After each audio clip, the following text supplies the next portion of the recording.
They told me I couldn't go out back and film. Good morning, everybody.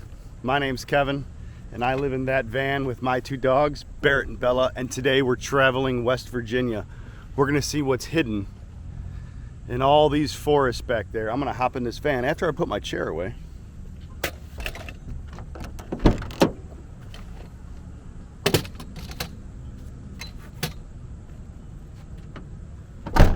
So we're gonna hop in this van today and we're gonna just drive around West Virginia to try to find some hidden gems that are here in West Virginia. But I'm also, hey Barrett, how you doing, buddy? But I'm also going to get on Google here and see if I can find some history or some historic places here in West Virginia. We're gonna take a ride over the next couple days before we go see Angie Hay on the weekend, and we're gonna see what's out here in West Virginia. So why don't you come with us?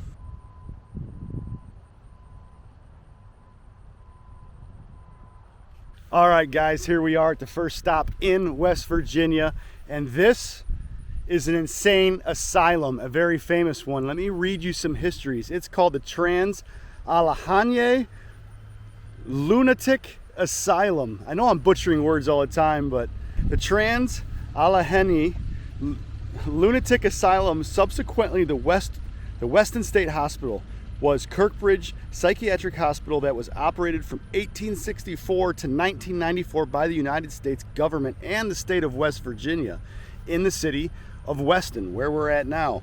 Weston State Hospital got its name in 1913, which was used while patients occupied here, but was changed back to its original commissioned, unused name, the Trans-Allegheny Lunatic Asylum, after being reopened as a tourist attraction. And there is a woman that owns this building. Her name's Rebecca. I went to go talk to her, and she's not here today, but she actually owns this building. They have night tours going on right now. They're called flashlight tours that are going on tonight. Unfortunately, I can't even get inside, or I can get inside, but I can't film inside. I can take pictures of a few spots, but I can't film inside at all, because this is probably how she makes money, and people actually have to come visit it to witness this place.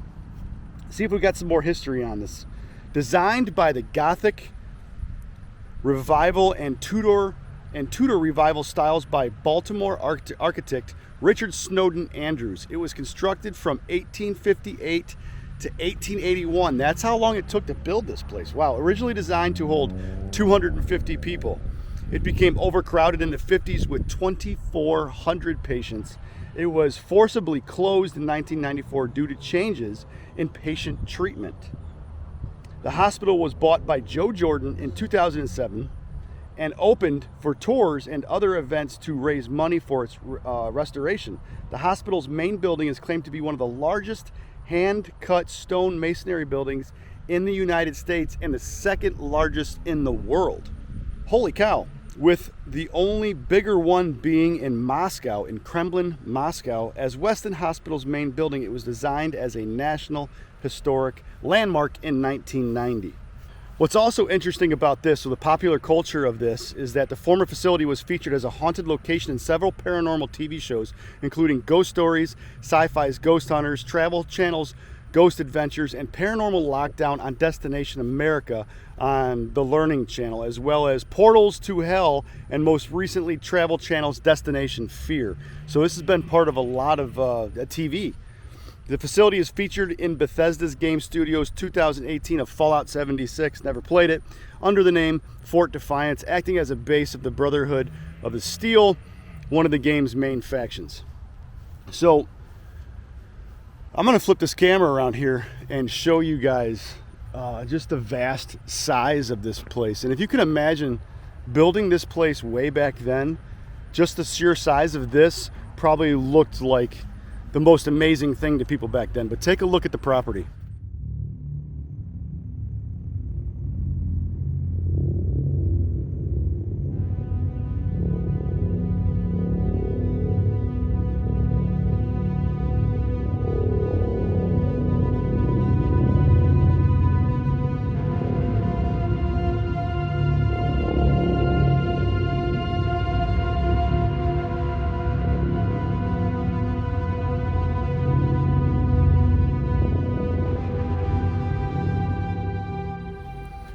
What's really interesting to me, let me get out of the sun here for you guys, is that when I pulled up to this place, what I saw driving up, that sun just keeps chasing me, was something that was very kind of eerie to see. So I'm gonna walk up to that and show you, and I'll put it in your mind.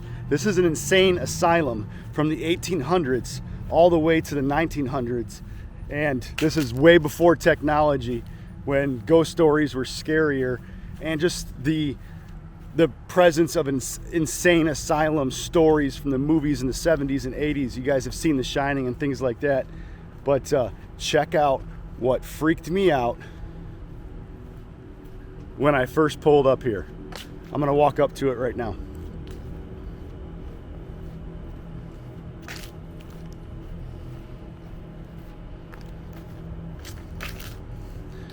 Look at this eerie cast iron original fence.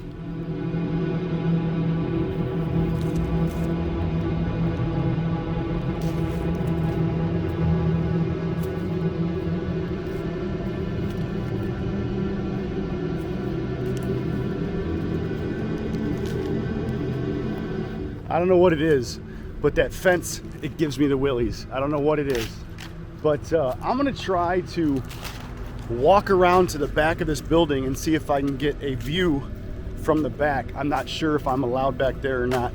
I'll turn this camera back on when I find out.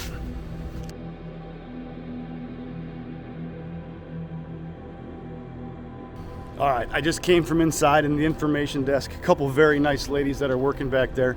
I asked them if I can go through and see the other side of this building. Let me get my glasses on here. And they had said, absolutely not, that's part of the tour. She said, you can go anywhere out front and film anything you want out front, but absolutely do not walk around this building to go to the back. So I encourage you guys to come down here to Weston, West Virginia, get a tour, and then you guys tell me how it was. Because you know I don't have time to be here tonight. I've got to take off and be somewhere else. But I'm gonna flip this camera around to do the closing of this video. And I want you guys to pay attention to the windows and see if you see anybody standing in them. Take a look.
They told me I couldn't go out back and film, but I'm actually on a road behind it. Take a look, and I'm gonna film because I'm driving down a road. There's the road. Here's the back of the building.